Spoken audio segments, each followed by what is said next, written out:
প্রিয় শিক্ষার্থী বন্ধুরা, আশা করি সবাই ভালো আছো। চলে আসলাম তোমাদের সামনে।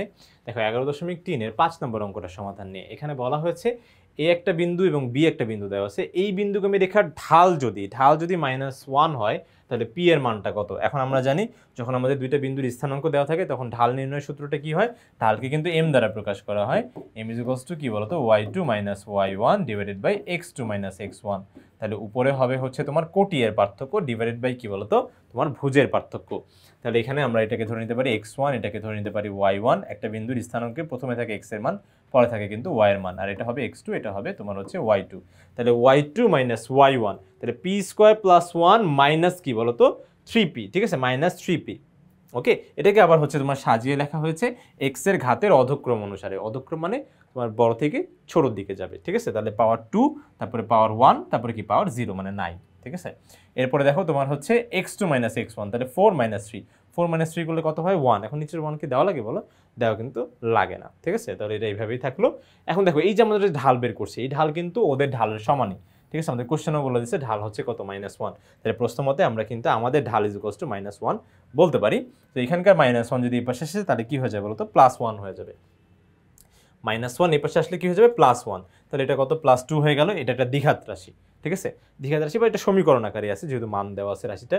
তাহলে দ্বিঘাত সমীকরণ যদি সমাধান করতে হয় তাহলে অবশ্যই কি করতে হবে, মিডল টার্ম করতে হবে।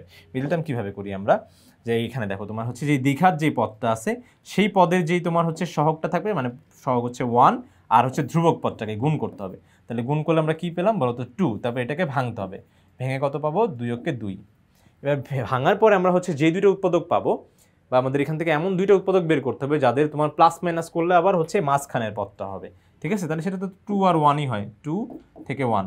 দেখো 2 আর 1 গুণ করলেও তোমার হচ্ছে 2 হয়, আবার হচ্ছে কি বলতো, বিয়োগ করলে, বিয়োগ না, যোগ করলে কিন্তু তোমার হচ্ছে আবার 3 হচ্ছে। কিন্তু আমার এখানে চিহ্নটা কিন্তু মেনটেন রাখা লাগবে, -3p আছে। তাহলে -3 পাওয়ার জন্য কি করতে হবে, -2 - 1 করতে হবে। তাহলে সেক্ষেত্রে এখানে দেখো -2p আর হচ্ছে -p লিখেছি। এরপর দেখো এটাকে ভেঙে দিয়েছি, ঠিক আছে। তো ভাঙার পরে এখান থেকে আমরা চাইলে কিন্তু পিটা কমন নিতে পারি। এটা কিন্তু মিডল টার্মটা হয়ে গেছে, ঠিক আছে। দেখো এটা গুণ করলে -2 আর এখানকার -1, কিছু নেই, মানে -1 গুণ করলে কত হচ্ছে, 2 হচ্ছে। আবার দেখো তোমার হচ্ছে মাইনাসে মাইনাসে প্লাস করলে কত হচ্ছে, 2টা p আর একটা p যোগ করলে 3p। বড় সংখ্যার আগে চিহ্ন, বড় সংখ্যার আগে মাইনাস, সেজন্য এখানেও মাইনাস।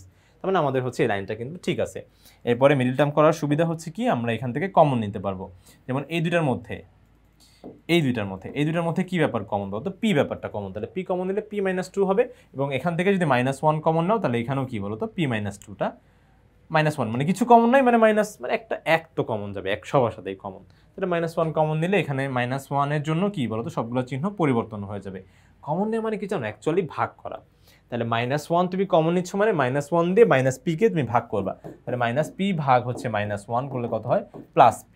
তারপরে তোমার হচ্ছে 2 কে ভাগ দিবা -1 দিয়ে, তাহলে কত, -2, ঠিক আছে। -2 z না, -2 কিন্তু -2, ঠিক আছে।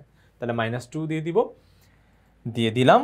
ওকে, এরপরে দেখো এই দুটার মধ্যে এখন আমরা হচ্ছে আবার নতুন দুইটা পদ পেয়েছি। এই দুটার মধ্যে p - 2 ব্যাপারটা কমন। তো p - 2 যদি আমি কমন নেই তাহলে এখানে পড়ে থাকবে হচ্ছে শুধু p, ঠিক আছে, শুধু p পড়ে থাকবে। এই যে দেখো শুধু p, আর এখান থেকে পড়ে থাকবে শুধুমাত্র -1।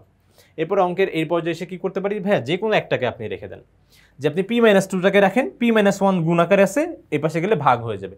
0-এর সাথে পৃথিবীর যেই সংখ্যা, যেই রাশি তুমি ভাগ করো না কেন, অ্যান্সার কি হয়ে যাবে বলো তো, 0 হয়ে যাবে। তাহলে p - 2 = 0। আবার অনেকের আবার p - 1ও পছন্দ হবে, যে ভাই p - 1টাকে রাখেন, p - 2টাকে ওই পাশে পাঠিয়ে দেন। এখন কাউকে তো অসন্তুষ্ট করা যাবে না, সবারটাই শুনতে হবে। তাহলে আমরা বলবো যে হয় p - 2 = 0, মানে p - 2টাকে রাখছি, আবার p - 1টাকে রেখে p - 2 যদি ওই পাশে পাঠিয়ে দাও তাহলে এটাও কি হয়ে যাবে, 0।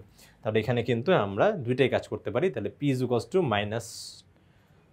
পাশে গেলে +2, তাহলে p = 2, আবার -1 এর পাশে চলে গেলে +1।